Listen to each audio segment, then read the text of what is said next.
सुरुवातही झाली आहे निवडणुकीच्या राजकारणात एकत्र येण्याची. बेस्ट कामगार पतपेढी निवडणुकीत दोनही ठाकरे बंधूंचे पॅनल एकत्र लढत आहेत. अशा वेळेस राज ठाकरे उद्धव ठाकरे बंधूंच्या युतीची राहुल गांधींना काही स्पष्टता देण्यात आली का? माननीय उद्धव ठाकरे आणि माननीय राज ठाकरे यांची जी युती आहे हा इंडिया ब्लॉकचा विषय नाही, हा स्थानिक स्वराज्य संस्थांचा विषय आहे. आणि स्थानिक स्वराज्य संस्थांच्या निवडणुकांवरती राष्ट्रीय स्तरावर कधीच चर्चा होत नाही, हे तुम्ही समजून घेतलं पाहिजे.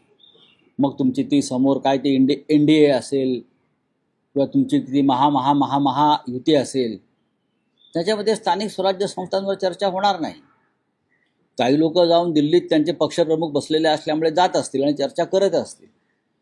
पण या दोन प्रमुख बंधूंचा एकत्र येण्याचा जो निर्णय आहे तो माननीय राज आणि उद्धव साहेबांनी घेतलेला आहे आणि ते समर्थ आहेत असं त्यांनी सांगितलेलं आहे एखादा विषय पुढे नेण्यासाठी. पण अर्थात या विषयावर चर्चा होते कारण ही महाराष्ट्रातली एक मोठी घडामोड आहे राजकीयदृष्ट्या. तर त्या इंडिया आघाडीच्या बैठकीमध्ये प्रत्यक्ष या विषयावर चर्चा होते. आणि मला असं वाटतं की दोन बंधू एकत्र येण्याबद्दल इंडिया आघाडीमध्ये कोणालाही आक्षेप नाही. काँग्रेसला आक्षेप नाही. मला चित्र असं दिसलं की कोणालाही आक्षेप असण्याचं कारण नाही आणि नाही. दोन बंधू एकत्र येत असतील तर आक्षेप काय आहे? मराठीच्या प्रश्नावर हर्षवर्धन सपकाळ म्हणजे इकडलं काँग्रेसचं महाराष्ट्रातलं युनिट सुद्धा मराठीच्या प्रश्नावर तीच भूमिका घेऊन उभी आहे. त्यांची राजकीय विषयावर ते आम्ही बघू ना. आम्ही राजकीय दृष्ट्या एकत्र आलेलो आहोत. त्याचा केंद्रबिंदूच मराठी आहे ना. त्याचा केंद्रबिंदू जो आहे तो मराठी भाषा, मराठी अस्मिता, मराठी स्वाभिमान, मराठी माणूस, महाराष्ट्राचं रक्षण हाच आहे. वेगळा विषय काय याच्यामध्ये आहे? शरद पवार असतील, माननीय शरद पवारजी असतील किंवा राज्याचे काँग्रेसचे प्रमुख हर्षवर्धन सपकाळ असतील, या सगळ्यांच्या भूमिका मराठी भाषा अस्मिता आणि मराठीवरती होणारी सक्ती इतर भाषांची या संदर्भात समान आहे. आम्ही सगळे एकत्रच आलो होतो त्यासाठी ना.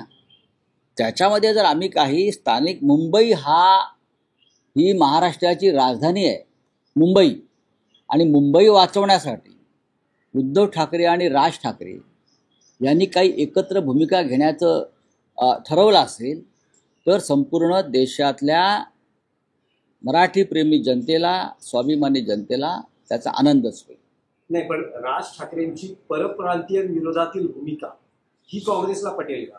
राज ठाकरे यांनी परप्रांतीयांच्या विरुद्ध कोणती भूमिका घेतलेली नाही. कधी काळी शिवसेनेवरती आरोप होत होते. महाराष्ट्रात राहणाऱ्याला मराठी बोलता आलं पाहिजे.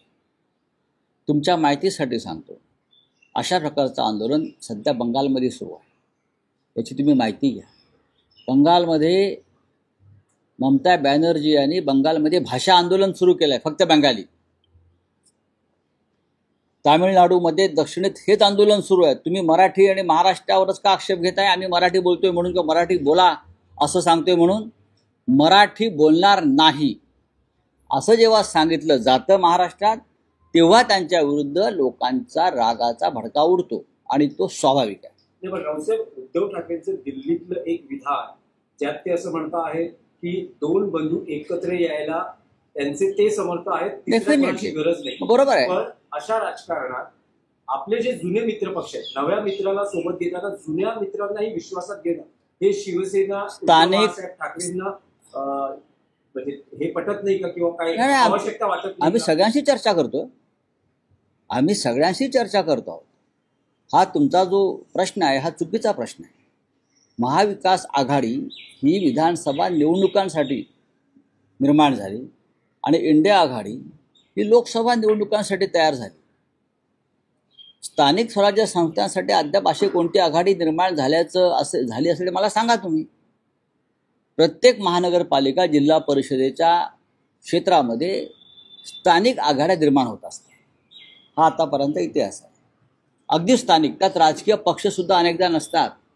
त्याच्यामुळे स्थानिक स्वराज्य संस्थांच्या बाबतीत निर्णय घेण्याचे अधिकार हे त्या शहरातल्या प्रमुख कार्यकर्त्यांना, पदाधिकाऱ्यांना असतात. मुंबई हा विषय सगळ्यांपेक्षा वेगळा असल्यामुळे मुंबईबाबत माननीय उद्धवजी आणि राजजी हे स्वतंत्र भूमिका घ्यायला समर्थ आहेत.